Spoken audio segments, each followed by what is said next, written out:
Hello, my name is Chris Snipes, and you are listening to The Melt.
Hello, denizens of the Meltiverse. Long time no fucking see. As I stated back in episode 226, we have slowed down our output considerably due to Hunter being in screenwriting school, me jumping through all of the hoops to try to get into screenwriting school, including writing a script that will hopefully get me in, and just general life stuff like spending time with my family. My sons are getting older and I want to spend as much time with them as is possible before they move on to bigger and better things. By no means do we have any intention of stopping this train, but it will be traveling considerably slower for the foreseeable future. All of that being said, let's get into this episode. Hunter was attending to aforementioned schoolwork, so I'm flying solo on this one. Now, we hear accounts of people's psychedelic experiences sometimes involving shared hallucinations. But is a shared hallucination a figment of the mind when more than one person experiences it? Wouldn't that dynamic alone prove that the experience was objective if more than one person is seeing the same thing? Myself, I would say affirmative. But today's guest, Wade Richardson, author of the Psychedelic Mindmeld, Telepathically Exploring Shared Consciousness, takes it even a step further by developing shared psychedelic experiences into a therapeutic practice that involves two people actually dissolving the barrier between their seemingly separate selves in order to shatter illusions, expand consciousness, dissolve egoic separations, and enable a cooperative exploration of non-duality. I start off the conversation by asking Wade to give us a little background on his experience with psychedelics that led him to want to write a book about this particular subject. Basically, I've been doing psychedelic work for over 15 years, and several years in, I was at an ayahuasca ceremony with a friend of mine, and we were down in Mexico, and it was an ayahuasca ceremony with about 30 people, and we were down there more for my friend. It was kind of an interesting coincidence how we ended up there, because we were going down to this part of Mexico just to enjoy some sporting activities, and a shaman phoned me, and she's like, "Oh yeah, we're doing an ayahuasca ceremony," and I'm like, "Oh, where's that?" And she gave me the town, and it turns out that was the exact same town that we were already going to. Oh, wow. And Crazy. it was fascinating, right? So my friend, who had been struggling with alcohol addiction for many years, had wanted to do ayahuasca for quite a long time, but didn't want to do it in our hometown just because of its professional reputation, those types of concerns. So he was up for going down to Mexico. So we go down there, and the first couple nights, nothing really was happening for me, and I was pretty disappointed about that. But my friend, and this is not unusual, of course, for profound addiction, he was really struggling, feeling very nauseous, and not much else was happening than that. But of course, that's all part of the curative process of working with that plant. And then we get into the third night, and I'm kind of there frustrated with my own experience. And I've started asking myself, well, why am I here? And it really was for my friend at this point. And so I just kind of decided to kind of start with an open-hearted meditation, just being present for his experience next to me. I didn't really expect anything much from that other than just kind of sitting in meditation. And the next thing I knew, within a couple of minutes, I had this massive amount of energy rise up through my body and spine. And my friend was sitting beside me. and my arm just all of a sudden leaped out and grabbed his head, spontaneously. And, uh, uh, I've been doing psychedelics for a number of years already, so I was familiar with the weirdness of Yeah, yeah, psychedelics and yeah. their experiences. So Uh-huh. I was just kind of the observer to this strangeness, and it was okay. I was just going to go with the flow. And the next thing I knew, my body started shaking, and I started, really crying and just bawling my eyes out, and the whole time holding his head, which this went on for maybe 20, 30 minutes. And, there was no story coming through, and yet these profound emotions, were coming through. And, I just let it go, just letting it all flow through, and, yeah, and then that eventually ended. And there were a bunch of other things that happened that evening, but, we get to the next day, and I asked my friend, like, what was his experience of that? I was kind of in the dark as to the depth of what it was. He shared with me that his daughter had died at a very young age. She was 4, Wow. of a disease, and as a physician, this was a very difficult thing for him, and at Yeah. the same time, he hadn't really mourned her loss, and, so in this evening, 20 years later, he was letting go and grieving loss of daughter, and wow, it was hard to kinda grapple with what that was, but that was the beginning of, a whole number of telepathic experiences after that, probably spent the remainder talking about. So was in that moment, was he grieving too, or was it kind of channeling through you? I would say it was both, but it seemed like at an energetic level, I was kind of taking on the brunt of it, and, it was definitely a co-creative exercise. We were both engaged in it. So, Crazy. it's one of those things where it's difficult to know and be definitive about what's happening Yeah. because, these things are so complex, but it was almost as though our connection and my connection to him triggered something deep within him that he was then able to let go that he just hadn't been able to reach into historically. Wow. Did he feel the catharsis afterwards as if he were the one emotionally going through it? Yeah, Yeah. yeah, he did say that. Wow. So that kind of um, prompted you to look further into this connection that you seem to have established in this particular state of mind?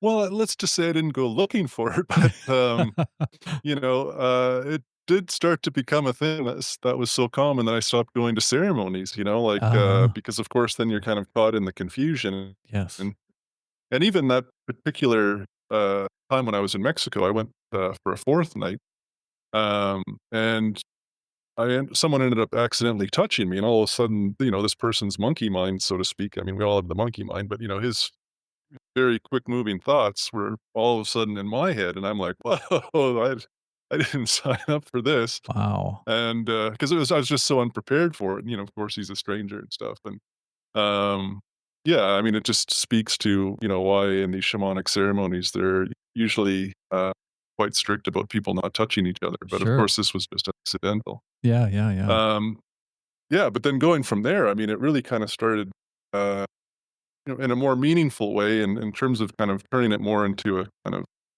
process, co-creative work with others, in large part because of working with my girlfriend who's now my wife. And when we first started going out, she was reluctant to do psychedelics, and there's a whole backstory there. And it's, kind of the typical story of a teenager doing psychedelics and then going to a big roller coaster park and having a horrific Ooh, experience. yeah, So yeah. I'm familiar with so, that yeah, story. many years later, it took a little bit of work, but I convinced her to try, and, it was interesting because, we both lay down side by side and started meditating together, and, yeah, the next thing you know, and this is in the intro to the book, but we're journeying to a fractal version of Japan and landing in an ancient tea house and sitting there having tea together. I mean, it was that specific. Wow. And just to be clear, there was no intent about doing anything other than just meditating together. We had no plans to go to Japan. Neither of us have been to Japan. And yet here we were in this tea house in ancient Japan. Just mind Crazy. blowing. And yeah, it just kind of continued from there as and I became more and more comfortable with this work. In hindsight, do you have any way of experience or not experience of explaining that experience in a way that makes some sort of sense? Like in hindsight, did you get some clarity as to why that happened in the way that it happened? Well, certainly not in terms of Japan. I mean, I can speculate that that was a past life thing that both of us Ah, were experiencing, yeah, which I yeah. think is very possible. In terms of the telepathic connection itself, I think there's a couple things at play, and one of them is just kind of if you want grace that kind of comes through, and where there's no uh, personal direction in creating the telepathic link, and then there is the volition. So I think there's kind of a couple things that are going on there, and so when you're meditating side by side, I mean, we're very porous as human beings, and I'm saying that both physically and psychically. And of course, most of us in our day to day life aren't aware of that, but when you really drop in and use a tool like psychedelics, it becomes more obvious, lying side by side. And of course, there's various meditation techniques, but one of the ones that I've always used is not moving, so you're physically engaged and kind of dropping into a trance like state, kind of a hypnagogic like state. And then from there, you start to access all of these other psychic abilities, if you will. And telepathy, of course, is just one of those on the list. And yeah, so sitting there with my girlfriend, and of course, with my other friend in Mexico, it was more purposeful because there was this open hearted meditation that was directed towards him. And I've certainly found that as a technique is works quite well for myself and other people. So just being purposeful in terms of like, if someone's to start a telepathic session working with psychedelics, that the intent is we are here to telepathically connect and really setting the mind around accomplishment. And then, there's a certain amount of grace, like I was saying, in terms of allowing it to actually happen, because the ego ultimately, for both people, has to surrender if there's going to be a complete co-creative engagement. Yeah, I mean, I can't imagine how highly vulnerable that situation potentially could be, especially for somebody that I mean, it's one thing with your wife, but another thing with maybe somebody who enlists you for the service of doing that, and then all of a sudden having this sort of immediate access to and not to mention they having immediate access to your inner world. That's got to be Yeah. yeah, there's got to be a lot of trust, I would imagine, that would have to be established. Yeah. Well, I think trust is probably the most important factor when doing this work. You have to absolutely trust the person you're working with, um, because they are going to see potentially. I mean, there's of course lots of layers to each of us as individuals, but we're not really in control of which layers are peeled Yeah. away in these sessions. Yes. And so, yeah, I mean, it's a very high level of vulnerability, and something that I'm advocating as in terms of this type of work is for the advanced user working with psychedelic, because it is complex, and there are so many things that we kind of penetrate into. And a really good example of that is a woman who I worked with, and we didn't know each other very well. There was a few interesting synchronicities that put us together, but he was keen to do the work. And so in our first session, we dropped in, and within half an hour, and she seems to have some natural telepathic ability as well. So we drop in, and early on, I'm picking up on the grief of a sibling of hers, some resentments towards her husband, as well as some layers of self hatred. And what was most fascinating about that, and of course, what I'm saying is already going to be difficult for her, and because she actually picked up on the fact that I was reading and connecting to all of those things within her. And of course, we're confirming this after the session. But while we're actually in the session, there's no talking, and then I'm trying to communicate to her because I can feel her resistance that, hey, this is just human stuff. I mean, we're a mosaic of emotions and personality, and this is all, standard human stuff. We all have our things, and there's nothing to be embarrassed about. There's nothing to be shameful about. And once she realized that this was a safe place, we dropped in much deeper and ended up, yeah, journeying to the heavenly realm. Yeah, quite amazing. Wow. What was I going to say? The more that you have these experiences with people, is there more sort of control, or do you have some more say in the way that you navigate these realms, or is it all just kind of, you never know exactly how it's all going to manifest? Yeah, well, it's kind of a funny thing, like, when engaging, you really have to drop the ego. Like, it really needs to be relegated. And in that context, it's like a full surrender. And that's kind of the letting go, where then you're just allowing whatever is meant to arise, arise.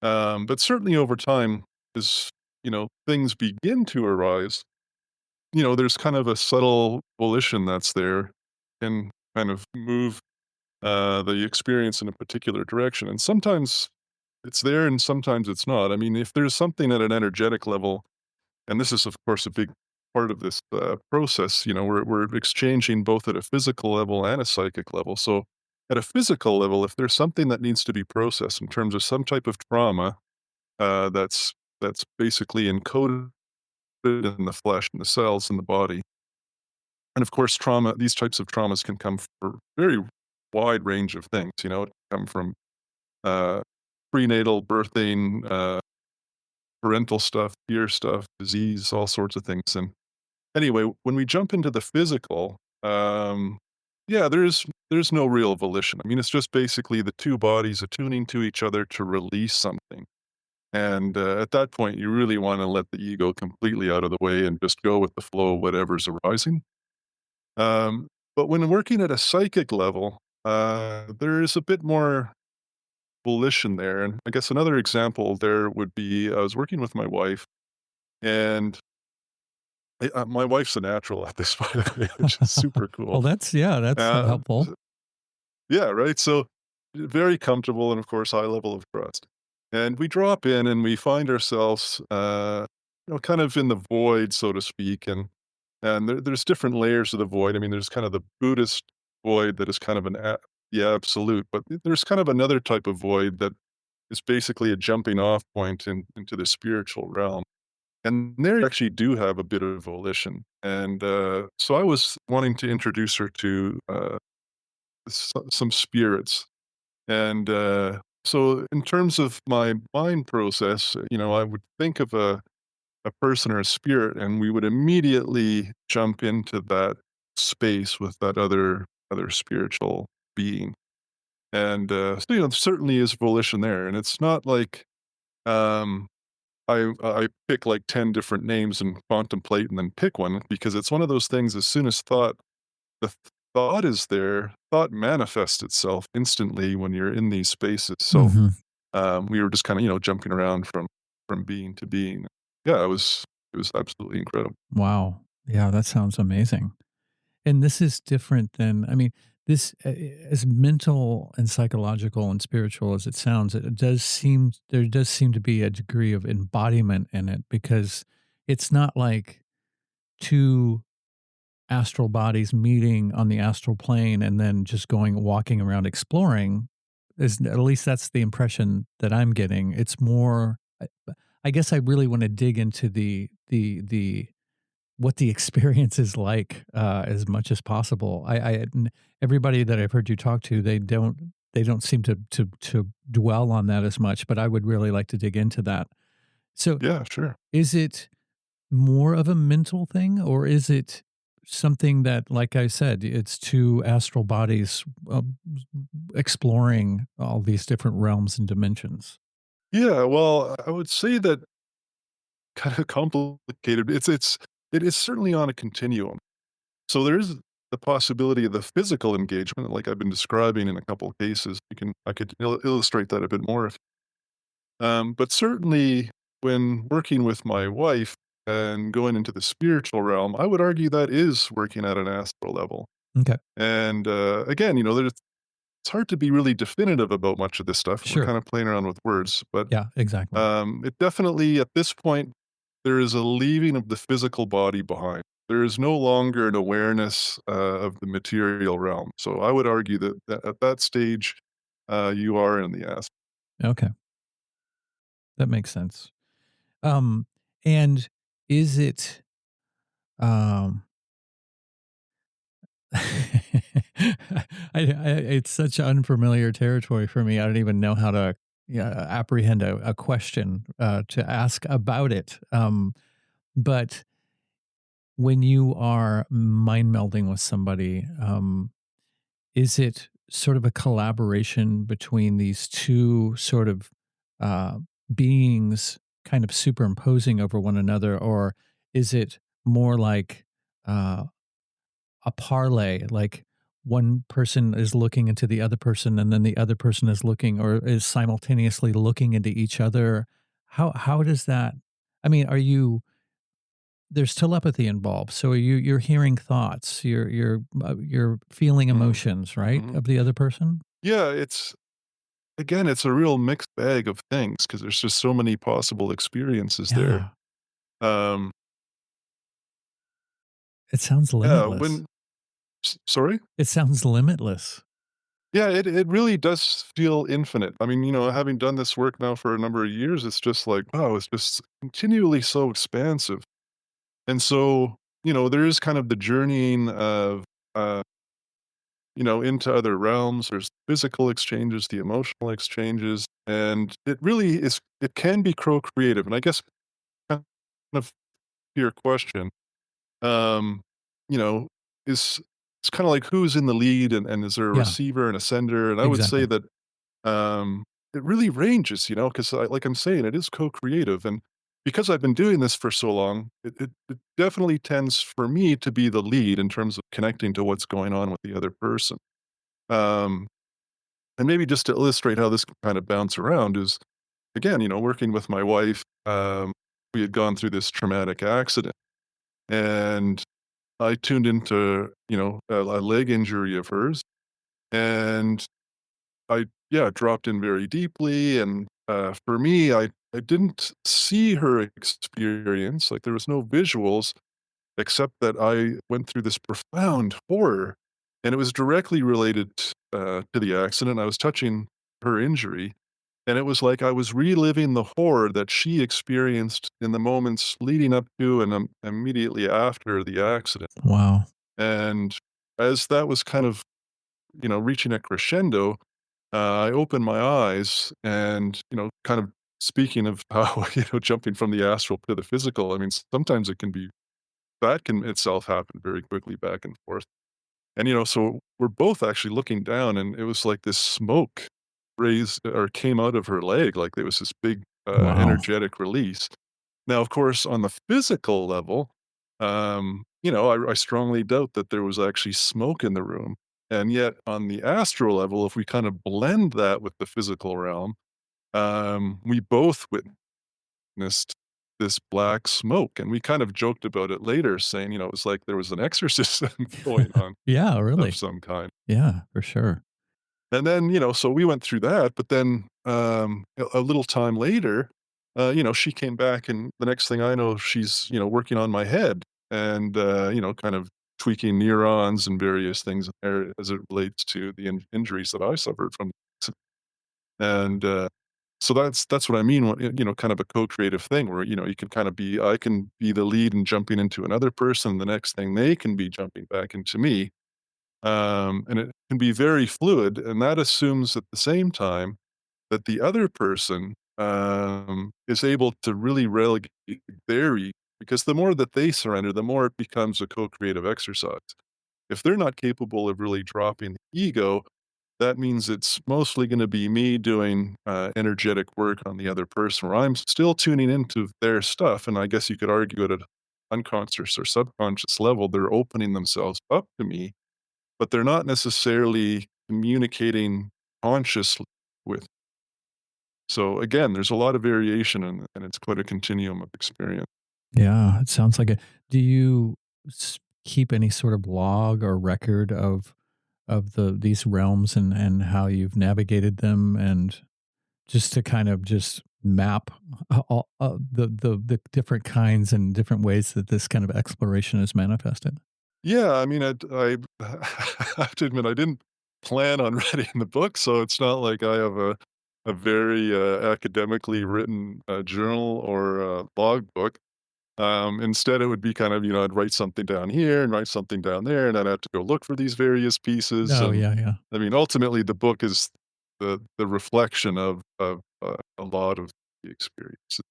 And, of course, what's also interesting kinda and it's kinda funny in a way with the book is that, I there's the sharing of the telepathic stuff, but, in these sessions, there's so much solo things that are going on, and that would fill another couple volumes, right? I'm sure. Well, this may be a silly and obvious question, but I think it's a pertinent question because somebody out there might be thinking it. But why would one want to engage in a mind meld? What I mean, for therapeutic reasons, for just exploration reasons. What are the different ways that you can go about this? Yeah, well, I think, there's a variety of, uh, very fast points regarding the mind meld and why someone of course, there's gonna be a range of things for each individual, and maybe just kind of focus on one thing. But certainly, at a minimum, it is an exploration of consciousness, and when I say consciousness, I mean writ large, the big or divine consciousness, that we can all access, and we can access it through each other. So there is that, like the psychonautic side. Of course, there's also the intimacy, So, like with my wife, and I, of course, have done this with other people, and I'm so glad that she's open to that because she knows how intimate this type of work is. But yeah, I mean, working with her, it's certainly increased the level of intimacy we share within our marriage. Uh, just, we feel like we're a super couple, like Yeah, I would just imagine. doing this work together. It's just so deeply profound and, loving. So is that, intimacy element for sure. And then there is the therapeutic side. There's the side of I think there's probably a couple angles here. One side would be, working with our own unconscious or subconscious contents, and, the shadow elements that we all have within ourselves. And so those things, are going to come up some point if, doing this type of work or just, working with psychedelics generally. Um, so, you know, bringing a maturity to that and working through that. Of course, there's various ways to do that, but that introduces the therapeutic element. And then, of course, the other therapeutic element is the physical piece. So like we talked about earlier, there's various traumas that we hold within the body, uh, in the flesh, and working through those. And that can often be a very deep, normally painful type of massage. But that's also kind of releasing things and letting things go. So yeah, there's a variety of interested in this type.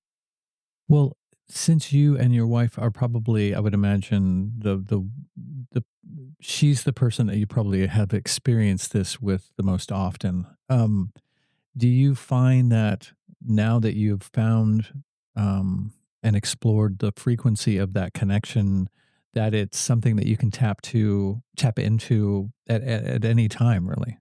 Well, it's funny you ask that. I certainly have tried. I mean, we have tried, and Uh-huh. we haven't been successful without Huh. working with psychedelics. Okay. Um, we've even tried, to share dreams and stuff. We've had, some success without you working with psychedelics, doing out of body work, which is itself amazing and very similar to working with psychedelics. But we have not had the benefit of actually sharing dreams together.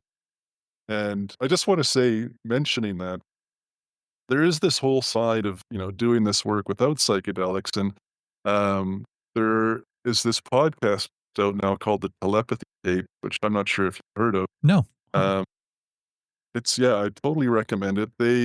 It's a woman who's kind of engaged, working with other scientists and families, and um, the subjects are autistic, non-speaking children and some adults. And it turns out that some of these kids are just the telepathic mode 24 hours a day, and it's They're just, connecting either to their siblings or, parents, possibly other friends. And, yeah, it's just that is their norm. Like, they're Wow. living in telepathy, nonstop. And not only that, they're doing a lot of similar work to what we find in the psychedelic mind meld, but again, without psychedelics. And, they're journeying to, other realms. There's a lot of talk series about a place called The Hill, and, there's, up to, more than 1,000, um, people congregating at The Hill, most of whom have autism, and they share and they teach each other, and, of course, they're also connecting to discarnate beings and, the Akashic Field and, all the stuff that I'm describing, but again, without psychedelics. I mean, these people are just absolutely amazing. Wow. But, for us who are not adept like that, the psychedelics offer, a way in. And is there a particular substance or group of substances that are make this kind of work more conducive? Well, I certainly have my favorites, but as you know, I mean, there's over a couple hundred psychedelics out there and probably a lot more if we include, uh, manufactured, just talking plant.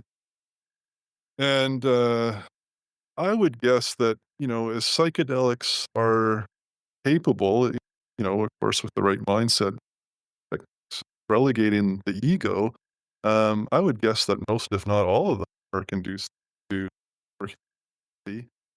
Um, but for myself, I generally have worked with LSD, mushrooms, 5-MeO-DMT. Of course, 5-MeO-DMT, uh, it's kind of its own experience and maybe warrants its. Um, yeah, and then of course, peyote, ayahuasca, as well. So yeah, I mean, it's I ask because I didn't know how many are, or if a lot of these things are have DMT in them in some way or another, especially 5-MeO DMT. And you mentioned this group of people who are doing this on the Natch, and I was just, DMT is also something that's endogenously produced in the brain. I was just wondering if there was some connection, like maybe they have an extra supply, more than we do, to access to make that same sort of, or to come to those same sorts of places that we need substances. And that's why I was asking about DMT to do the same thing.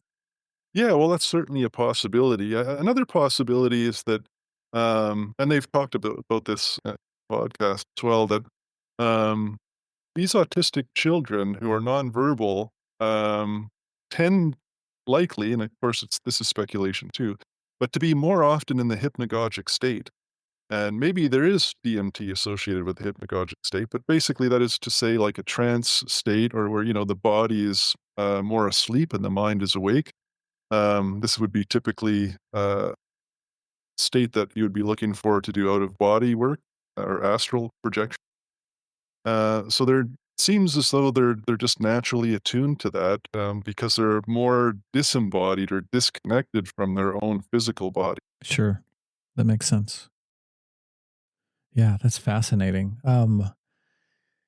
What's what I had something that I wrote down. So it seems like you have encountered situations, and particularly with your wife in the accident, where you've gone into something that happened in the past. So perhaps in these realms, time maybe is more fluid. Have you ever been able to encounter something that was from that hasn't happened yet from the future? Yeah, yeah. Well, only once that I can say, something like that definitively. And I've had various kind of prophetic things come through, and I don't talk about them because, frankly, they seem far fetched to me, and it's just not that important. Okay.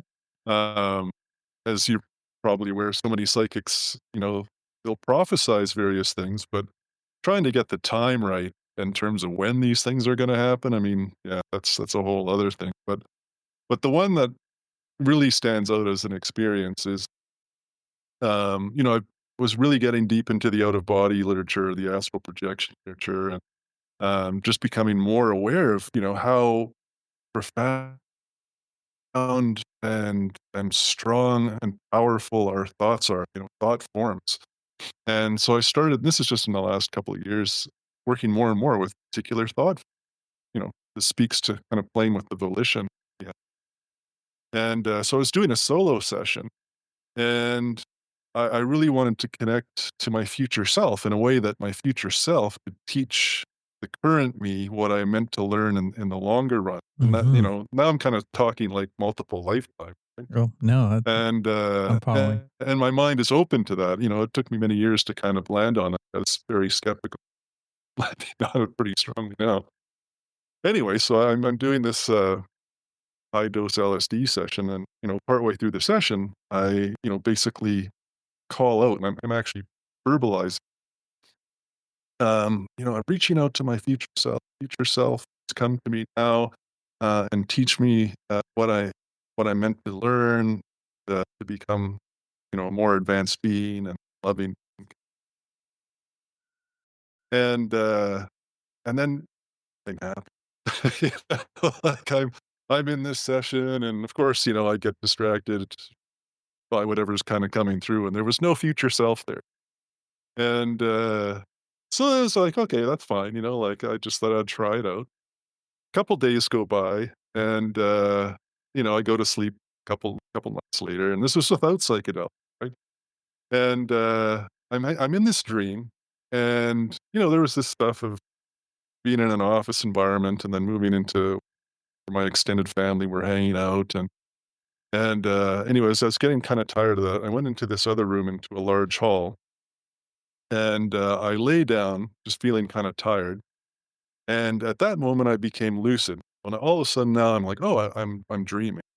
And so now that I'm also into the out of body stuff, I'm like, oh, okay, so I'm lucid dreaming. I want to leave my body, right? And so as I'm thinking that, there's this large mirror that's standing on the side wall, and all of a sudden, I see myself in the mirror, but with blue skin and Wow. looking like a djinn or a genie. And this other self is inviting me into the mirror. So as strange as this is gonna be, like, so I'm in a dream, I'm lucidly aware, and I'm like, "Okay, how do I get through the mirror, but without moving my body?" And this is funny because it's my dream body, right? But it was kinda like I knew, like, in order to fully project out, I needed to kind of pass through the mirror without getting up. So, Yeah, yeah. anyways, I just kind of somehow project myself through the mirror, and this was just utterly fascinating to me because as I went through the mirror, I'd already been in this lucid dream, but all of a sudden everything shifted and everything became like hyper real. Like all of a sudden my senses were just, um, you know, 10 times 10 of what, is physically my body is. So there I am floating in this large ornate hall where the walls are covered in gems and, beautiful tapestry and everything. And my others, my future self, it turns out, is in the room, and he's levitating in the center of the room, and now we're telepathically communicating to each other. And it's not that there's any words per se, but there are these different emotions, and it was kind of like a download of a gnosis of sorts of experience, and it was kind of like this is what your future looks like. And so he's in the middle of the room, and there's all this joy and humor and just really high level of playfulness.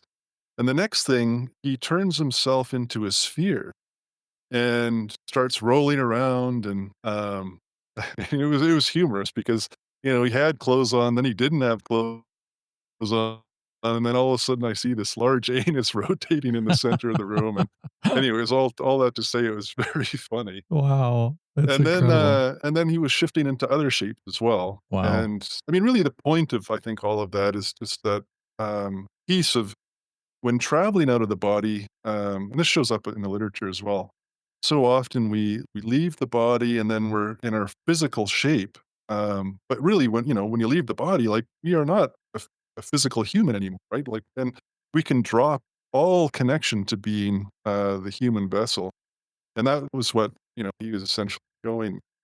Um, because yeah, I mean, to be in the human vessel is just part of a very long. theoretically infinite journey of all sorts of different lifetimes on this planet, on other planets, and being human is just one small part of the overall arc of our infinite divine story. Absolutely. And not to mention how um traveling around in the smart suit of a human is in one way potentially limiting the way that you engage with these other realms because you're using the interface of the senses which can only pick up a certain spectrum of sound and sight and hearing and all that stuff. So once you ditch that, you have access, it seems like you would have access to much more. Yeah, well, that's definitely my experience, and reading the out of body, the near death experience literature, and also the literature and stuff. That's definitely the case. Where our physical body has real limits, and when you leave the body, all of a sudden you just don't have those limits anymore, and there's so much more that can be seen, experienced, um, and shared in terms of telepathic downloads, and yeah, just absolutely so much more expansive. Yes. And yet it's still different, right? I mean, we're obviously in these bodies for a reason Yeah. because it's its own experience, right? So, Exactly. Any speculation as to why we are in these bodies now that you've yeah, well, it traveled? certainly is. Yeah, yeah. I think there's a lot of speculation, and I mean, one of them is kind of the idea that the divine wanting to experience itself. If thinking of it from a non-dual perspective, the only way it can experience itself is to create duality, and that way it can experience itself as a reflection of itself, and to then throw itself into material form is to kind of, yeah, drop into this really deep density, which is actually, as all humans know, it's kind of hard to live in, and yet it is part of this divine experiencing. And there are those who believe that we're on the return to the divine or God, whatever word you want to use, and that this is just part of the process, and that we're here to learn lessons, to experience various things, but at the same time, and over who knows what the time frame is, especially knowing that time itself is a strange type of construct, but that we're all on the return to this non-dual being. Yeah, it seems like dualism is definitely, to me, it feels like it's definitely rooted in the 3D world. Hmm. Yeah. Like if we weren't in these bodies, I think it seems like dualism would be less relevant and things would literally be not black and white because the first of all, there's not dense matter to delineate this thing from that thing as much. So it Right. seems like the fluidity of the spectrum of what we would usually relegate to two extremes would be much more subtle. Yeah, yeah, I certainly agree, and it's one of those things where, but when out of the body as well, there's still a subject and an object. There's a me, and then there's another spirit or another event, and there's still the capacity of observing things happen. So there's still duality, but like you're pointing towards, it's much more seamless. And so when there's an engagement with another being on the astral, uh, the experience is very immediate and transparent, where you're both experiencing all of each other again, at this very deep telepathic state, where you're completely naked in each other's experience. There's no defending or hiding from each other, That which must speaks be in part to a layer of non-duality. yes, yeah, absolutely. That must be simultaneously uh, potentially terrifying, but also exhilarating and a relief at the same time to be that vulnerable. Yeah, I don't know why, but I haven't really had any fear around that Good. personally, and the people I've worked with, that they've tended to just kind of drop into it too. I mean, with the one exception of the woman I mentioned, and um, but, there was a hesitancy. I don't know if it was so much fear, it was just kind of she dropped the emotion of shame, which wasn't filled with fear. Um, so there are there's these different emotions that come up, and, um, I would say that I haven't directly encountered fear, at the telepathic level, although I would suggest the possibility that fear for a person may hold them back from actually dropping in and surrendering into the telepathic sphere. Hmm. When you are going into these experiences, how do you know, for lack of a better way of wording it, how do you know that you're there? How do you know that that connection has been made? Is it, what is there, are there obvious landmarks? You know, it's not always definitive. Like it's one of those things where sometimes you think you're connected, but maybe you're not, and that's one of the important things about doing a debrief after the session. Um, and of course, depending on how scientific you want to be about that, you can write things down independently of each other and then compare notes afterwards. I mean, I'm so convinced of this because I've done it for so long. I don't not that rigorous. But for those who are starting this type of thing, I think that's a really good exercise. Because for me, I was constantly doubting the experience. And it wasn't until the other person would validate, yeah, that happened for me too. Again, being adding a little bit more rigor to the engagement and the debrief. Yeah, consider the thing. Um, but there's sometimes where you think you're connected and you're not. Like because it's like, oh yeah, I really reached into this, and the other person will be like, oh, I don't remember that. Uh, but that's also complex because it's not just simply, oh, it didn't happen. It may or may not have happened, but when I say it may have happened, it's quite possible that there was a connection. The other person just doesn't remember it because when you're doing long sessions with you know, LSD or mushrooms, there's hours of experience and there's just so much going on.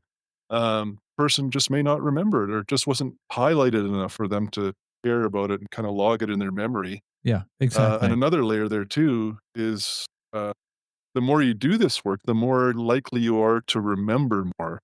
Um, so that's a thing too. Kind of like Dreamwork. I mean, it's you're going into such an otherworldly realm, especially, I mean, not only the mind meld, but the psychedelic aspect of that too, that sometimes it's hard to bring those experiences back in any sort of articulate way back to this reality. I would imagine that would be the case with that too. Yeah, no, absolutely. The dream work is very similar, right? Like, so, I've been working with dreams for years too, and I have to admit I'm pretty lazy around writing them down. I do go through an exercise every morning of remembering and labeling dreams, occurring, and um, but certainly, I mean, the literature is definitive. The more you can write your dreams down, the better your memory is going to be, and the more your subconscious or it's going to be connecting to the dream and opening up, to things like astral. Have you noticed any, since you've experienced both the this mind meld, this connection voluntarily and involuntarily? Are there any differences in those experiences? You mean the voluntary versus the involuntary? You mean? Yes, like Uh, stumbling into it as opposed to going into it with intention. no, no, I would say that so Gotcha. The sound is kind of cutting off, so I wanted to leave a little space there just in case you were finishing something and I wasn't able to hear it. yeah. Um, where do you think that, if you have any speculation on this, where do you think that consciousness resides?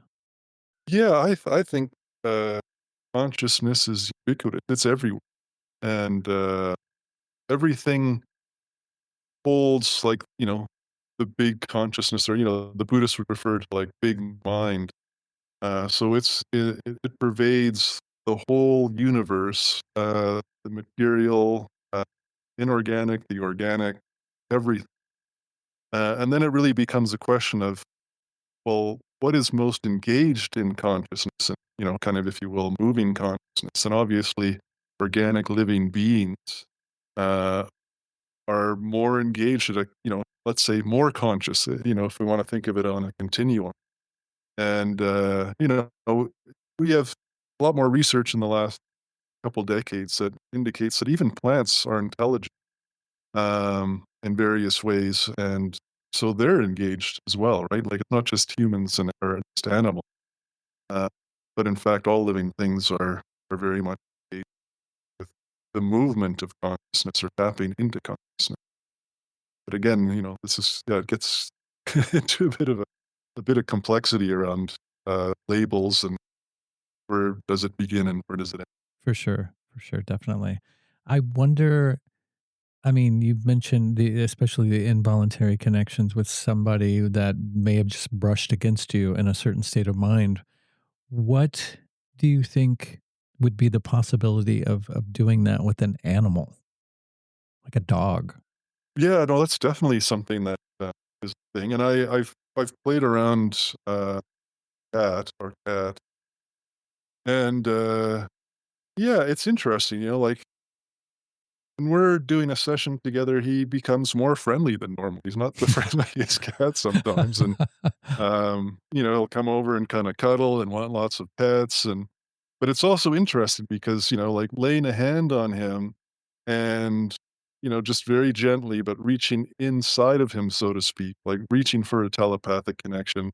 Um, as soon as it starts to become, I guess, too real for him, he freaks out and then he'll just like get upset and run away. So yeah, it's kind of like there's this introductory piece that he's really comfortable with, but really penetrating deep. It's like, oh no, too much, too much. Interesting. But there are certainly people out there, for lack of a better term, but who are animal whisperers, and I would argue that there's some type of telepathic connection between humans. Case the person who can connect to the wild bear or lion or whatever, and there's certainly those stories. Yeah, I could see that definitely if you were someone or you were part of a sort of a culture that lived in those environs, like you lived in a tribe and you lived out in the jungle and connecting with those different minds around you, or at least being aware of them and having some, even if it's on a subtle level or an unconscious level of communication with them, because it seems like it would be hard to all share that same space without having some sort of overlap, some sort of Mhm, connection. And there's the concept that Rupert Sheldrake talks about, the morphogenic fields. mhm. Have you read any of his stuff? Yeah, yeah, I definitely have, and then, he talks about well, he has a book actually just on the telepathy of animals, and his focus, of course, is on dogs, and, it's funny, like, I didn't read the book until after I found out about the phenomenon because I had a friend, whose dog did exactly what he talks about. His dog would, and his wife would be at home, she worked at home, so he would be very aware of the dog's movements in the house, and, my friend was a consultant, and he worked odd hours, so he was never coming home at the same consistent time, and, but whenever he would leave work, the dog and, he was about a 10-minute drive, so the dog would go wait by the door, and, his wife would see the dog doing this every time. It's just like, wow. So there was obviously a profound connection to that, and Sheldrake, has done a good job of documenting, many of these. Yes, definitely. I think that the most concrete conclusion that he came up with, or what seemed to happen, seemed to be most uh, the case most of the time, is that the dog would start sort of standing at attention or start looking like it's expecting its owner when the owner would start thinking about coming home. Yeah, Yeah, yeah. before, not when it got into the car, not on the way, anything like that, but when it started thinking like, "I'm gonna be going home soon," and then that's when the dog would kind of hop to attention and which I think is fascinating. Yeah, and so it was funny because in the studies, there was a case of, someone was thinking about coming home as you're describing, and then something came up, and then they changed their mind. So the dog came to attention in the moment of the thinking, but then the person didn't actualize the coming home, and then the dog just kind of eventually walked away and False forgot about alarm. it until he actually later came home. Interesting. Yeah, that's incredible stuff. Rupert has some really wonderful work. Mhm. Um, do you think that empaths are maybe better suited for this work than some other people? That's a good question, and I don't know the answer to that. Intuitively, I'd say that that's likely the case. because I would argue that they are on the telepathic continuum, and uh, because they are, reaching into feeling what other people are feeling. So Yeah, yeah. yeah, that is definitely another case, for example, non psychedelic engagement. Uh, Um, you have talked about meeting entities on these travels, and I was wondering if they are perhaps ancestors or people that you have known in life, or are they uh, entities that just reside in these realms and that's kind of where they dwell and you're just kind of paying a visit to them? Or are there a variety of all different kinds of entities? yeah, well, it's certainly a massive variety. It's ancestors and it's, various types of spiritual beings. I mean, there's also, connecting to the dead, who are not your ancestors. Um, and then, yeah, beings from other planets, spirits of all different kinds. I would argue, avatars, if we want to think of, Jesus Christ or Buddha as avatars. Of course, we could play around with what is an avatar, but those things are certainly out there. The archetypes are out there. And of course, what gets really complex with this is like, well, what am I really engaging?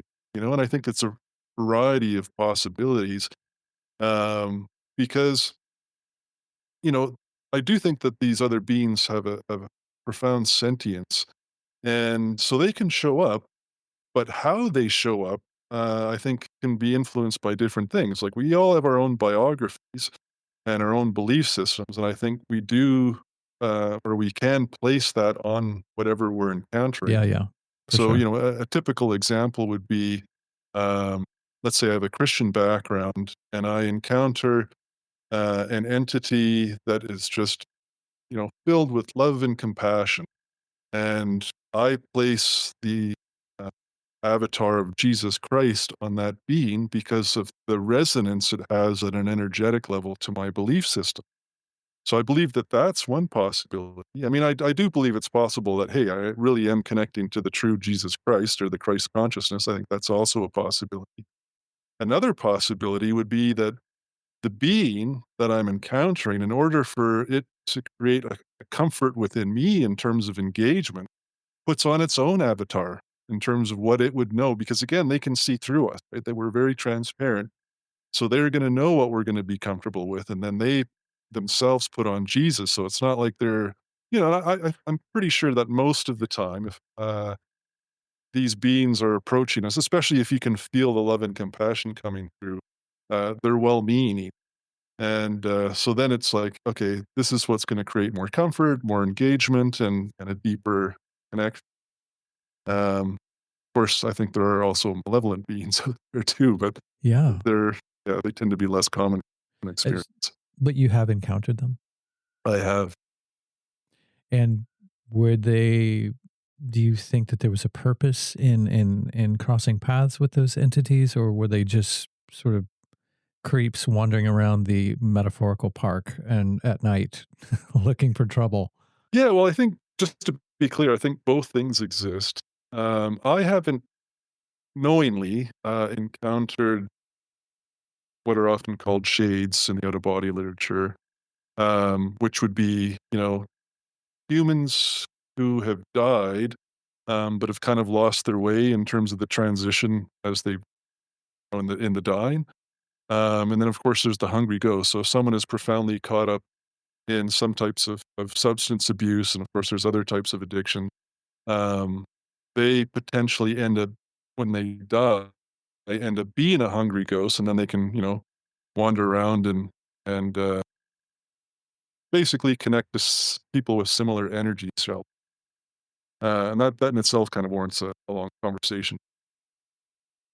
But my point in mentioning that, there are these various things out there, and I had this one experience, um, and I actually added it into the book right just before publication, where I connected to this psychopomp in Texas, and it was in regards to my father passing away.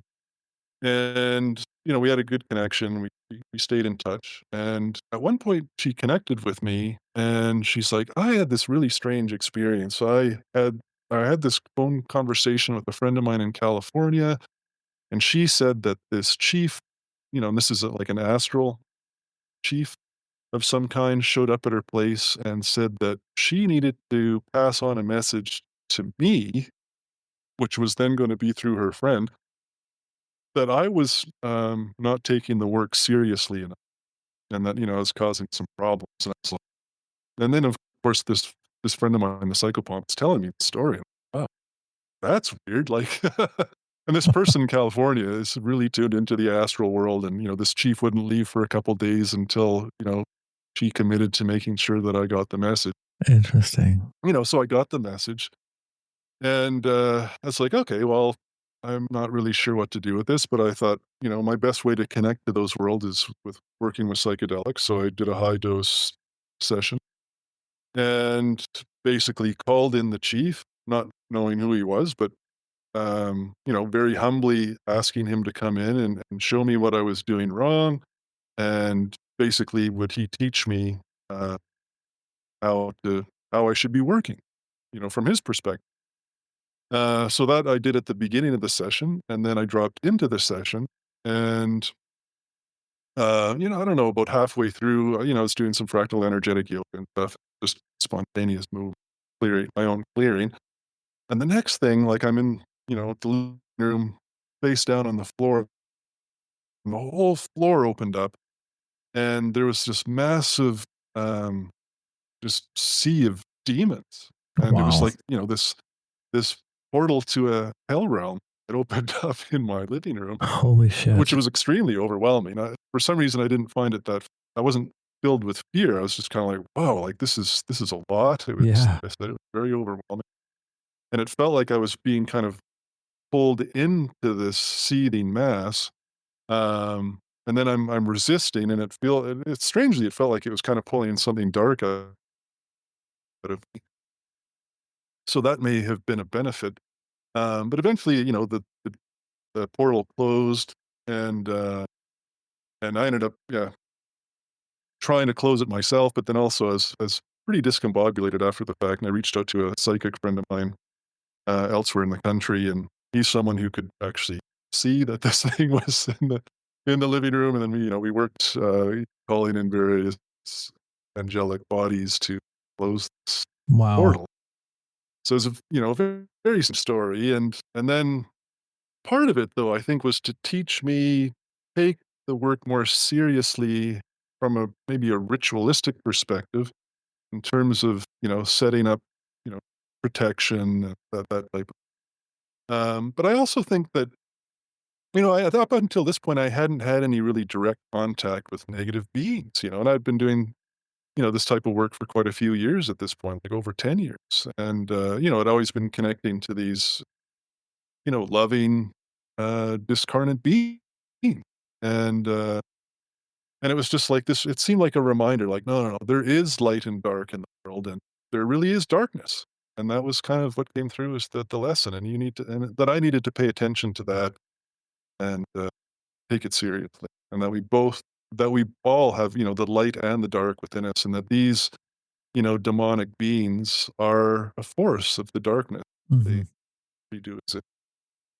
Yeah. Yeah. Very interesting.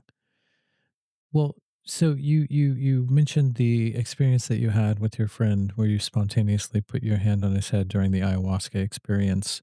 How did you go from that point where maybe that put that possibility of connecting with somebody on your radar to the point of facilitating such an experience for another person? Because when I first started reading your book, I thought that it was just sort of a how-to guide for people to do it themselves, which I guess I suppose that it is that, but I didn't know at that point that you did this for people. How did you get Mm. to a place? What was the evolution from the ayahuasca experience to facilitating it for other people? And what does a session look like? Yeah, no, that's a good question. So, I mean, part of it I've shared already in terms of connecting to my wife, but that's, I suppose, a more kind of natural. continuation. But in terms of connecting to others, I think a lot of it just came from, uh, friends who I was comfortable talking to about these types of experiences who also had psychedelic experience themselves. Um, yeah, I'm like, "Hey, are you interested?" Kind of from a psychonautic point of exploring what this can be, and, I didn't have tons of experience by this point. I'd only had a handful of experiences before I started working with some friends, and, so it was kinda one of those fascinating things of, learning by doing, and, 'cause there certainly is not much written stuff. So there were those elements, and I have to say that the people that I engage with, they're brave souls, like, 'cause we we weren't fully sure what we were getting into. Yeah, yeah.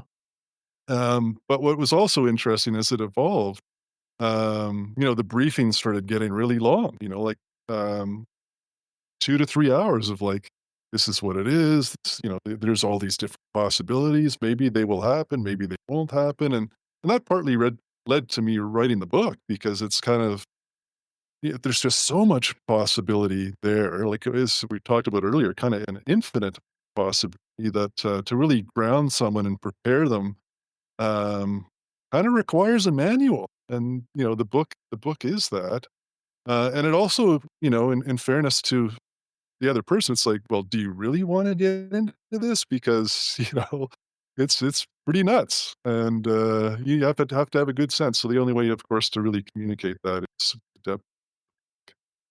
Um, Sorry, I felt like there was one other part of your question. Um, the what was the evolution from the ayahuasca experience to facilitating for others, and what does a session look like? Oh, yeah, what does a session so, yeah, you know, it's it's kind of evolved a little bit, like, I am now doing kind of the protection piece, um, kind of calling in, doesn't have to necessarily be angelic beings, but, beings of light, um, so there's that element,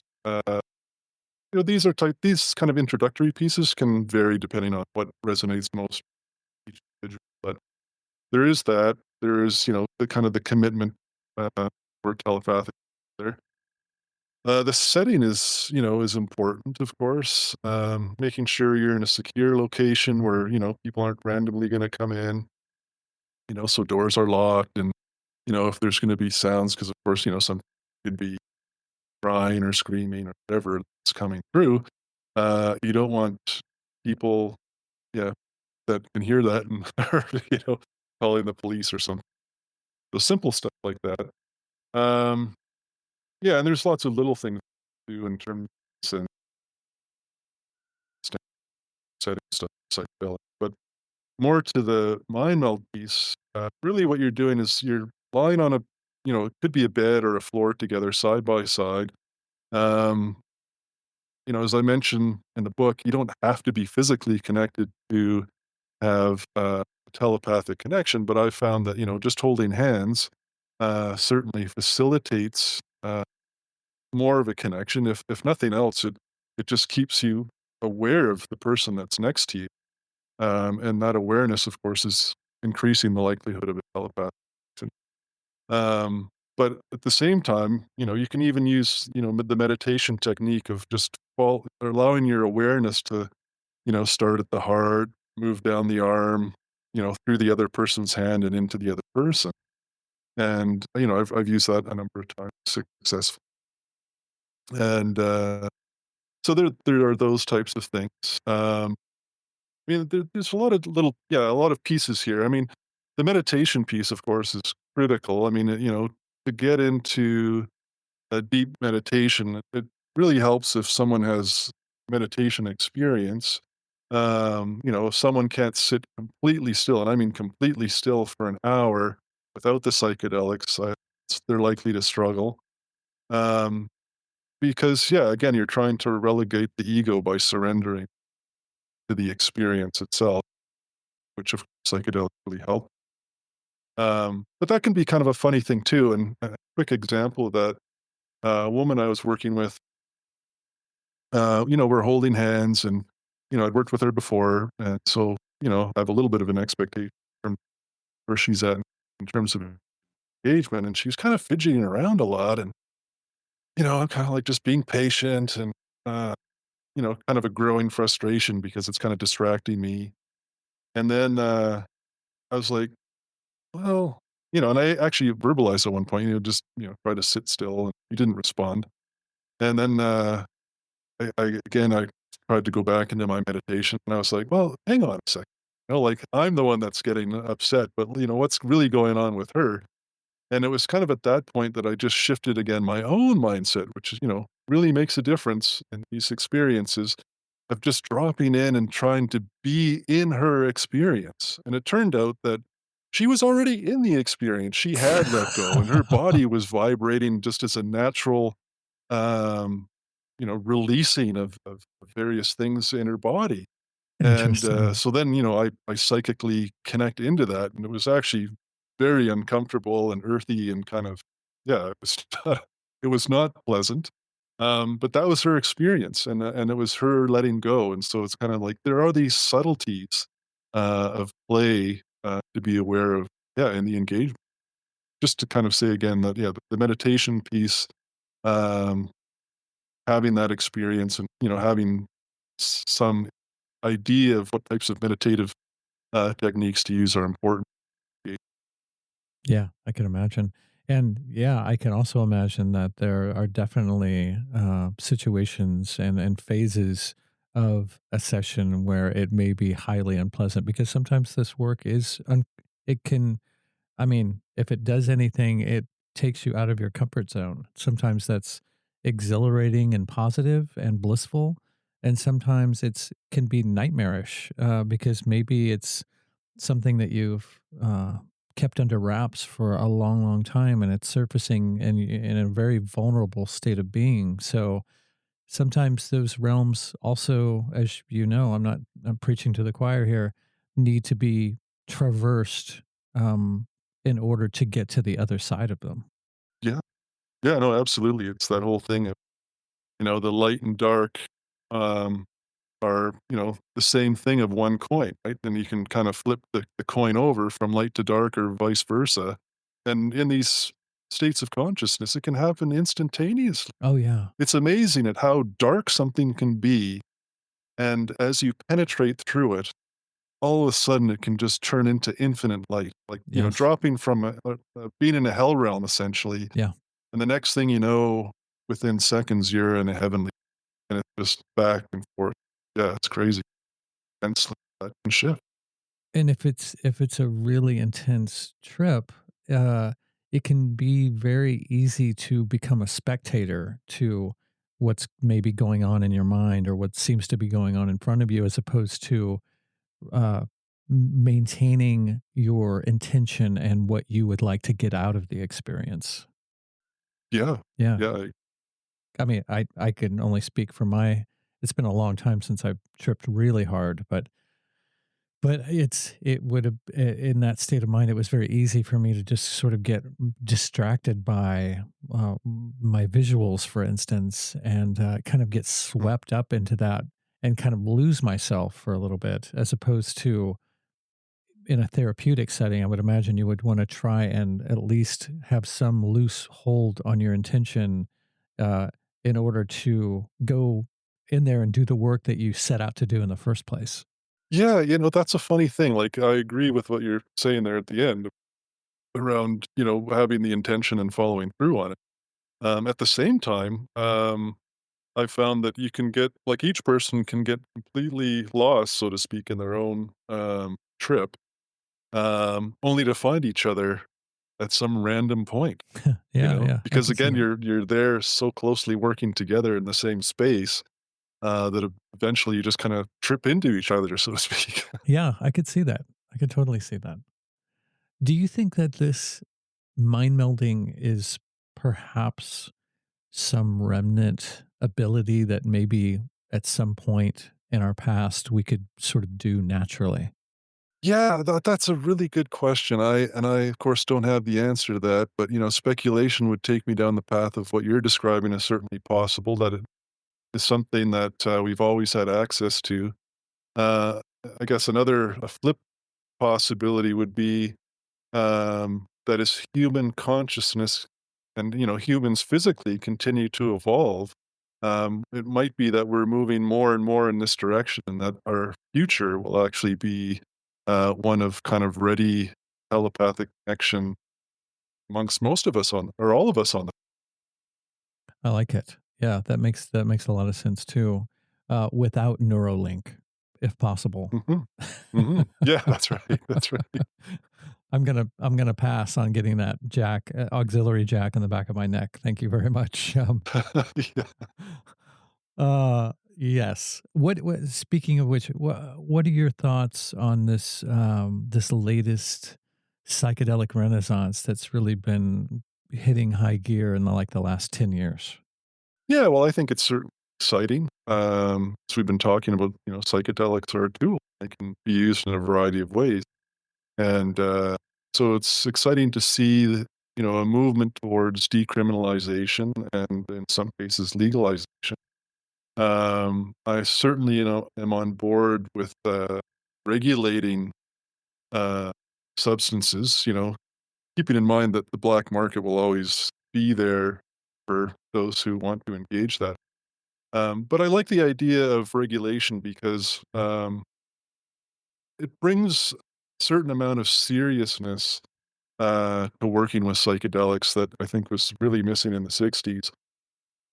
And, I think through the regulation, um, there will be kind of trickling down of how people can and maybe should work with psychedelics. And certainly, um, from a therapeutic point of view, those people who may be going to, underground ceremonies, because I imagine that'll always be around, um, for no other reason, just price point, because the therapeutic stuff is likely to be very expensive. But, the trickle down effect would just be that um, the client or the person who's wanting to do the work with others, they would just have a better idea of what, potentially they should expect at a moral and ethical level in terms of engagement. I think that's a really critical piece that kind of in the recreational realm is missing. Of course, with other drugs like alcohol, we can see what a disaster Oh my that has god. been on the planet. Yes. There's been lots of research on that strongly indicates that just by volume, alcohol is the worst drug that humanity faces in Oh terms my of its god. negative overall impact. Easily. So we don't want to go, down that road uh, in terms of how we engage with psychedelics, where it's just kind of a free for all, and go down to your local corner store and take a bag of mushrooms, jump in your car, and go for a joyride. Yeah, exactly. Yeah, I think it's potentially um, precarious too because we don't really have this generational lineage of a culture has dealt with these substances in any kind of consistent way, especially with any respect. Um, Hmm. so we're just kind of free floating and kind of just making it up as we go along, and I think the wrong person does that at the wrong time because they don't have the proper intention, it could go south very quickly. And I think that's one of the reasons that salvia got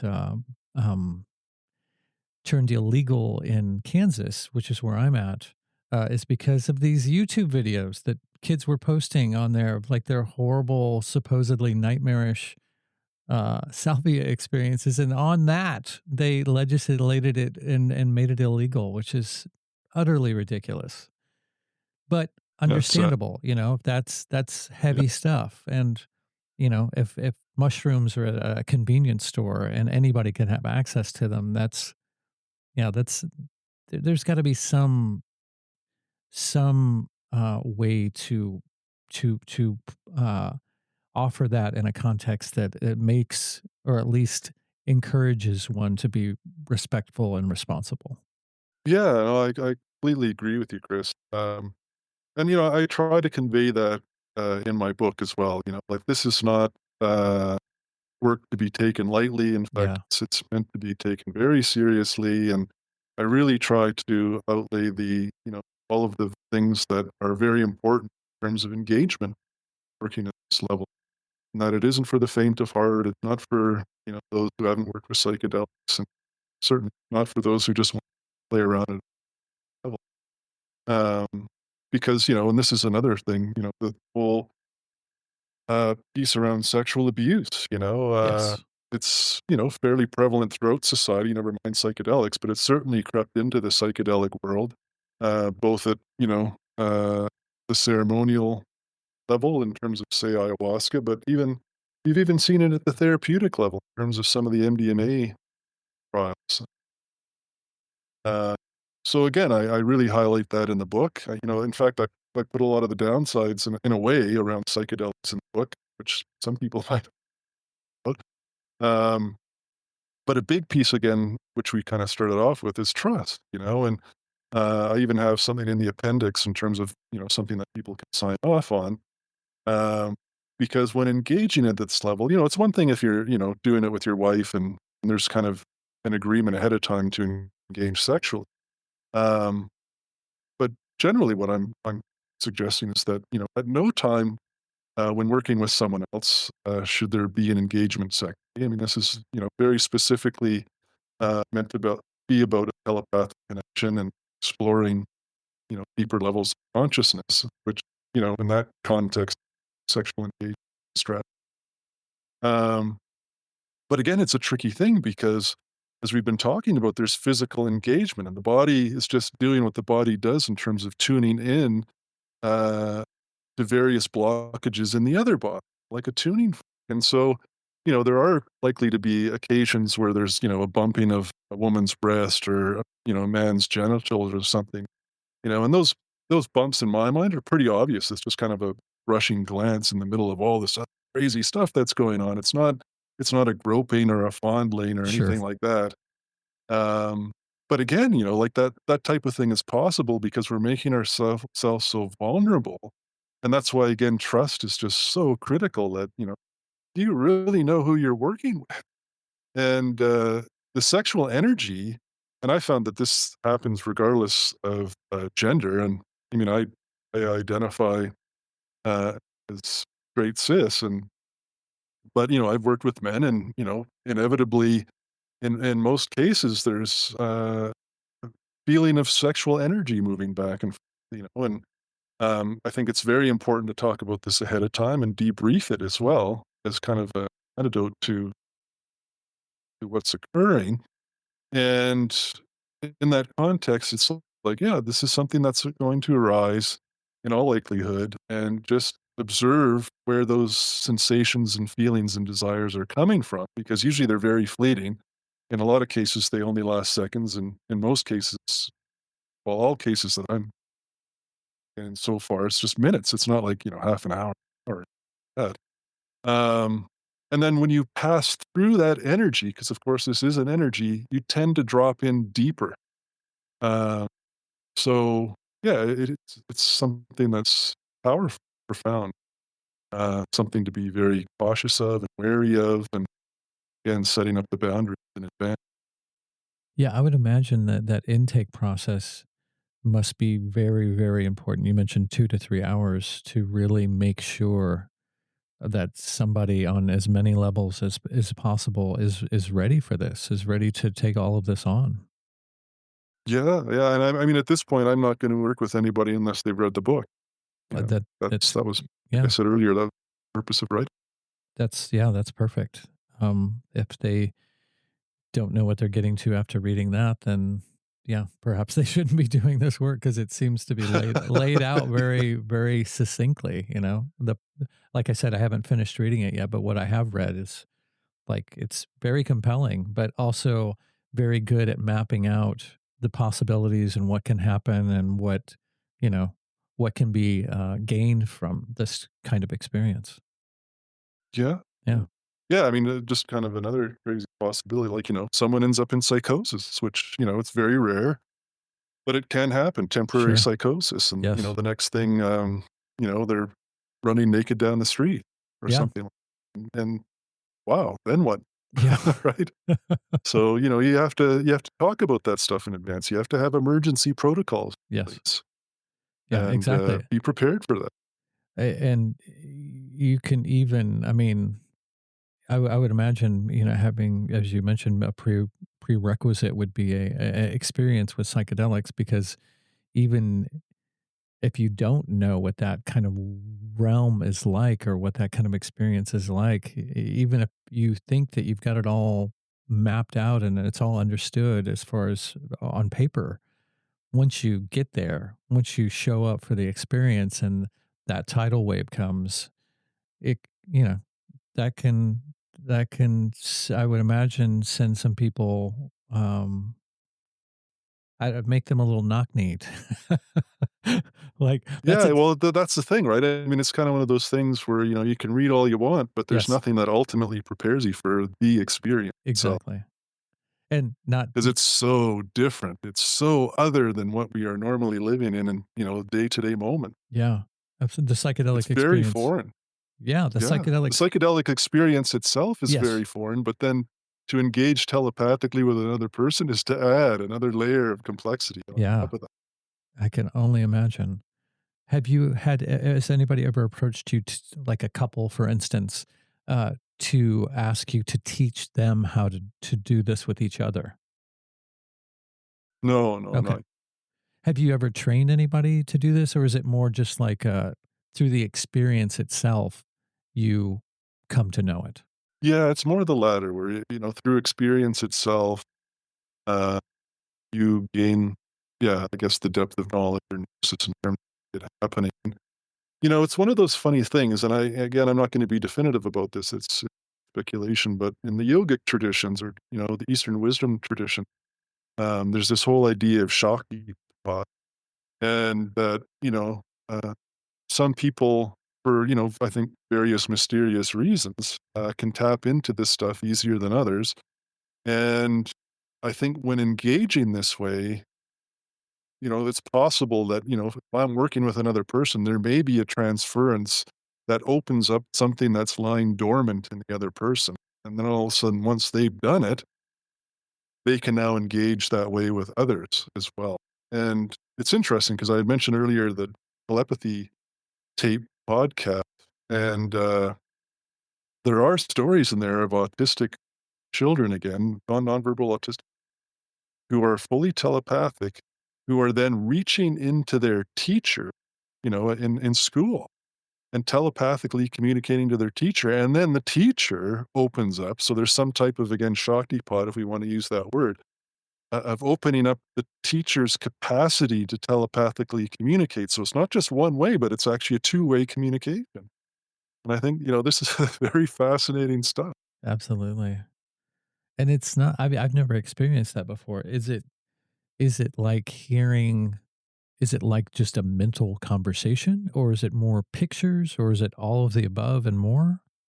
Well, I think it's all of the above and more. And I think it kind of probably depends on someone's proclivity. If they're more of a seeing person, maybe they're going to have more of a visual something. Or, I've actually had a whole mix of things. I've seen things, I've felt things. And in fact, a number of times, uh, in engaging with other beings, I'm not actually seeing them. I'm just feeling them. And then, they're telepathically communicating. And, this is kind of a fascinating story. It's not in the book, and I might enjoy it, but, um, in the book, I mention, I struggled with my father, who was a fundamentalist Christian, and, that was difficult for me because it just I was constantly being pounded with that and threatened of threatened with, eternal life in hell if I wasn't a Christian, and of course, on and on it goes, and, he was also emotionally abandoning, and that was difficult for me too. Anyway, all that to say is that, um, many years later, like, he's dying, he's old, dying, and, it's quite obvious he could die at any time, and certainly within the next couple of years, he'd be around, and I brought it up with him. I said, Dad, like, it's quite clear you're gonna die. It could happen at any time, and I just wanna throw this idea out there." This is me going way out on a limb with my dad, right? "When you die, it'd be interesting to connect to you, like I've done that with, other people, and, I don't know if you'd be open." I was expecting either him to just change the conversation and or, or, maybe something even could have, but surprisingly, he was, yeah, I'm open to that. So something was shifting, in him around his fundamentalism as he was reaching closer to death. So then he dies. I tried to search him out in a psychedelic session without any luck. I then contacted the psychopomp in Texas, and she connected to him, and it was quite obvious because she mentioned things about him that she wouldn't have known, but that resonated with my experience. With the exception of one funny thing, and that was like, yeah, she's like, he's so full of love. It's just this expansive love, and I'm like, wow, that's that's not my experience of my dad. And, she's like, "Yeah, no, it's actually more than normal." Like, and she was kinda reaching in like, "What is this about?" And it sounded as though, like, her explanation was that he just felt very confined, and he found it very difficult to be in a human body while he was Sure. alive, Yeah, yeah. and that really constrained him in terms of Interesting. how he expressed himself, engaged with. So, okay. And she's like, "Well, you probably tried to connect with him too soon, but maybe wait another few weeks because, again, this transition after death can take people time." And, so I waited, and then I did try to connect with him again, and I did, but again, it wasn't a visual thing. It was very much, my father's presence as an energetic signature, which, of course, I'd be very aware of, being my father, shows up. And there was this profound kind of confession and apology, around his shortcomings as a father. Wow. That was reached really deeply into me at an energetic level. I started weeping. And, uh, and then what was also fascinating is that triggered within me a response because as an adult, I could be a bit of an ass. And so I also apologized to him. And there was this full reconciliation in this session at an energetic level. Man, that's And what's so fascinating about that, I mean, there's still the story of who my father was, but now as I think of my father, ever since that day, it's just this loving connection that was never there in such a deep way. So it's completely transformed my connection to my father at an energetic level, which has been lasting. But even more fascinatingly, just a few months ago, my wife and I did a psychedelic session, telepathic session. So we're starting to drop in telepathy together. And all of a sudden, and this was out, without invitation or invoking or anything like that, my father again shows up. But this time he is showing up like an angelic being. And wow. what was so fascinating about this experience was that my wife, normally we wouldn't say anything, but she vocalized, "Wow, your dad is in the room." And she uttered his name. And yeah, like I was just completely there with him as well. So it was very fascinating that he was showing up for both of us and that Yeah. telepathically we were kind of in a three-way mind meld, if you will, Wow. with his presence, which was nothing but joyous love. And it's interesting because my wife, I mean, we were reaching into the heavenly realms at this point. And yeah, it was my wife's most profound experience to date. She just absolutely was floored. She's like, wow, I just never knew you could go that far in terms of like loving bliss. And we had both tried MDMA. It's something we do a couple times a year. She's like, "Yeah, that beat MDMA hands down. It's so much deep." That's amazing. Wow. Yeah, that's great that you were able to come to that place with him. Um, so speaking of such things, what has your experiences in these realms shown you about the afterlife or the between life? Reincarnation? Do some people choose to hang out in that realm indefinitely? Uh, are there beings that never come into this realm but stay in that realm? What kind? What have you found out? Well, yeah, I think it's probably a whole mix of the above, Yeah, sure. and it would seem as though we as spirits or souls, again, the words can get a bit muddled playing here, but that most of us, it's hard to say if all of us, but as humans have probably come from other places of the universe to incarnate purposefully in human bodies. And a lot of people are going to go, "What? No, that's not possible." But because of course they haven't experienced the depth of the truth of that outside of the body and maybe remembered it. Um, so yeah, I mean that would be a controversial thing, but I think that's a thing that we've chosen to be here. I mean, it's quite possible that maybe some souls are somehow born of planet Earth. Um, yeah, I don't know, but um, all that to say is, yeah, I think there's a range of possibility. Again, kind of going back to what we were talking about earlier, that we're here to learn lessons. We're an extension of the divine infinite hand, and that we're always evolving. So it's like, yeah, okay, so I'm Wade Richardson in this body, doing this podcast right now and talking to you, Chris. Um, but like at some point, this body is going to die, and then I'll be leaving. And I think that's what's also interesting about this work is I think, in its own strange sort of way, kind of preps the soul for maybe a deeper engagement after death. Um, and just kind of again this ongoing evolution that you know we even when we die, the soul or spirit continues, and it's continuing in its evolution. Nothing's ever static. So this idea that comes from various religions of going to a heaven or a hell realm, and that's for eternity, I think is a complete oversimplification. I think the Catholics might be kind of onto something with the idea of purgatory, because purgatory to me expresses kind of an ongoing evolution towards, yeah, reconnecting with the divine. I think that's, probably closer to the truth than, maybe what the Protestants or some other religion. Yeah, it's interesting. I don't know if you ever heard the story that Terrence McKenna has said before of him having he was friends with a very didn't say who the name was, but a very prominent Tibetan Lama, and he finally got him to try DMT because he was really curious as to what this very accomplished spiritual teacher and explorer uh, would have to say about it. And so he finally got him to try it, and he's like, "So what was your takeaway?" And he said, "Well, basically, this is taking you through different stages of dying to the Mm, point of where you would leave your body, but obviously you're not going that far." So yeah, I mean, that kind of fits in with what you're saying about preparing you for those realms by just showing you that you being able to experience that while still being tethered to your physical body in some way.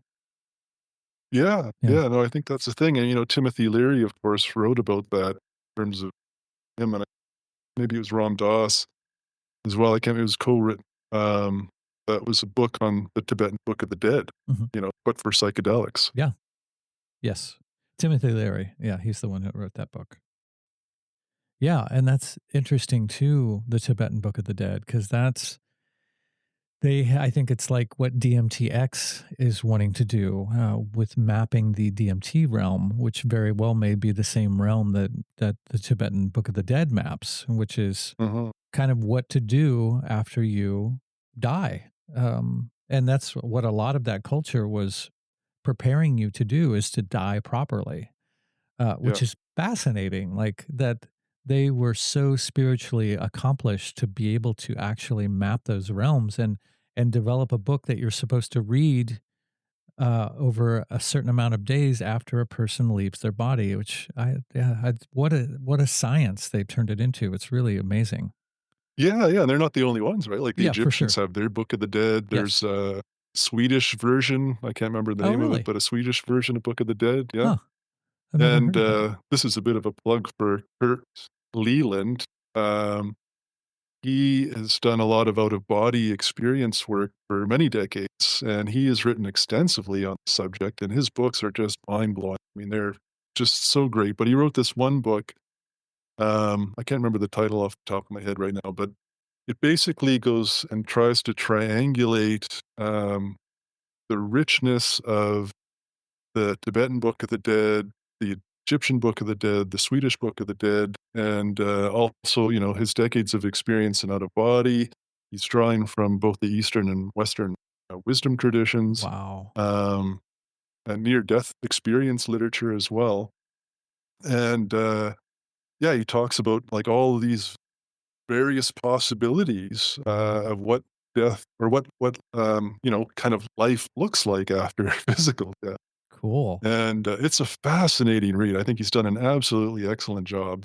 And it really speaks to how, if we think of just the Tibetans, I mean, they definitely have offered a profound and useful map, but it is through a cultural lens. For sure. And, Yes, and, that it comes back to, our beliefs create a lot of our reality in the astral indeed. plane. So, someone is brought up with the Tibetan, uh, uh, basically, knowledge and belief system, and then they enter the astral. They carry that with them, and then their thought forms create a lot of what they've learned Yes. through their tradition.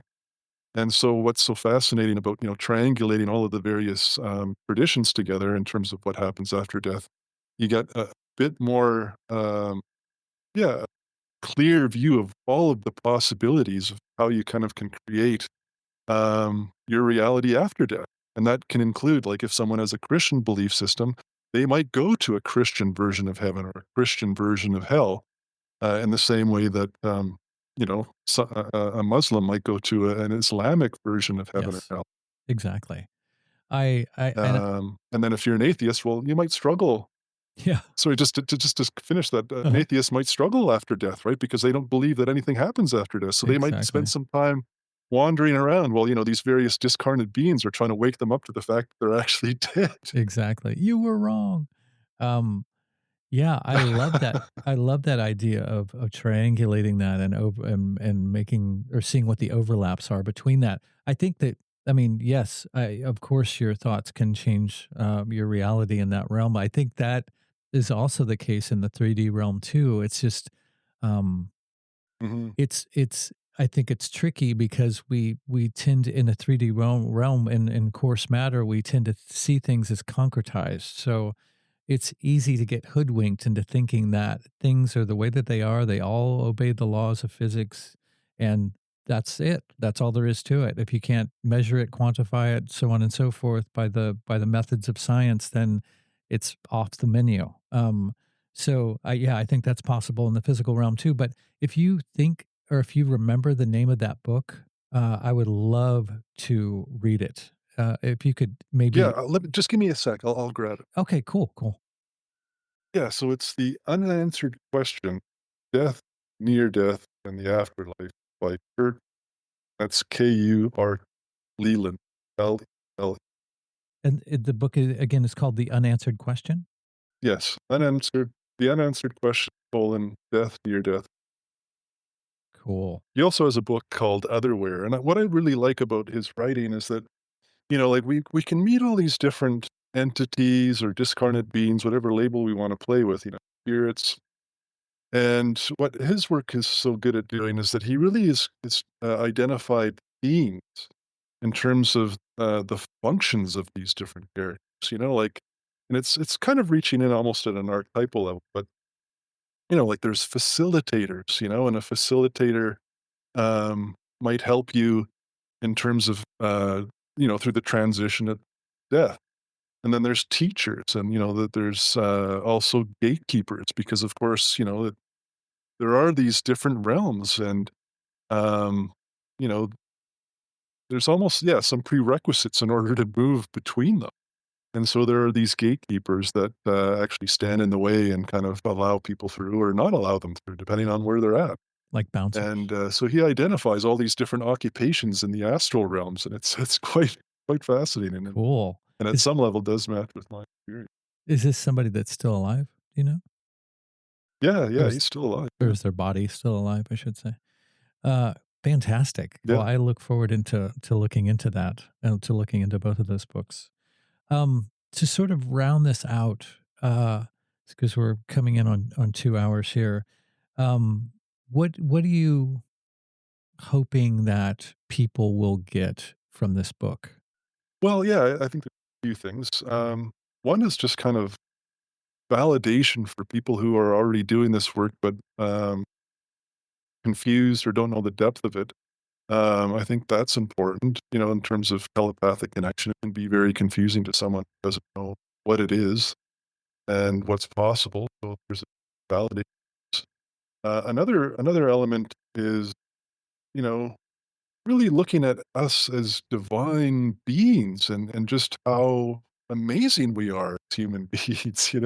So it's like an opportunity to really look into what's possible in terms of the expansion of consciousness. And it's one of those things where when we are engaging this way, it's possible that we might be expanding the actual uh, realms of consciousness themselves. Uh, so I think that's a possibility. So there's this whole psychonautic component. Another thing, of course, is the depth of therapeutic work that's possible. So it is a way of engaging that way. And yeah, I think those are the big ones. Fantastic. Well, again, excellently written, and I highly recommend it to anybody who is listening to this. Where can people find you and your work? Yeah, so the best way is probably on Facebook. So I'm under Wade Richardson on Facebook. I also started up a group um, called the Psychedelic Mindmeld. People can connect there, and I really encourage people who may decide to engage this way that they would post their stories there. Uh, I think it would be really cool down the road to write a follow up book of various stories from around the world of others and what those look. Yeah. So there's that, and then in terms of actually getting the book, of course, it's available on Amazon and um, distributed by Simon and Schuster. So all of their bookstores, Barnes and Noble, Inner Traditions, is the publisher. You can get it directly from them too. So yeah, Fabulous. We have also a link on our website to a place called bookshop.org, which we try and put a lot of the people that are on here, their books there, because instead of just the go-to of Amazon, which is very easy, and I myself do it all the time too, but I'm trying to be better about um, giving business to spreading the smaller. wealth. Yeah, giving business to smaller bookshops, and that's what Good, exactly what the site does. So that great. your book will also be on that list too, just so people know. But Wade, thank you so much for taking the time to sit down and talk about your fantastic work. It was very compelling to read, and I look forward to finishing it. Um, and I'm sorry for all of the technical difficulties to begin with, but we finally surmounted them and had a great conversation. So thank you so much for joining me. It's been great to Yeah, talk to thank you, you. Chris. That was yeah, I really enjoyed our conversation. And let me also say too, I just appreciated that you put the effort into listening to some of the other interviews because you went deeper with some questions that haven't been asked, and it's nice to get some variety in the conversation. So Yeah, definitely yeah, I find contributed in that way. I find that very beneficial because there's sometimes people just, to my mind, they leave an answer dangling and they don't unpack it more. They don't go deeper into it. And I'm like, wait. I wanted to know more about that. So that's Yeah, what, no, it's good. yeah, that's what's great about having these conversations is it allows me to go further into that. So thank you for being willing to do that. Uh, I will let you know as soon as this comes out, and I will send you the links, and you can share it wherever you like. But also remember just to leave your browser window open until everything is uploaded. And that is it. Yeah, sounds great. I'll do that. All right. Thanks, Wade. I will be in touch. And thank you Excellent. again. Well, thanks again. Yes. And have a good rest of your evening.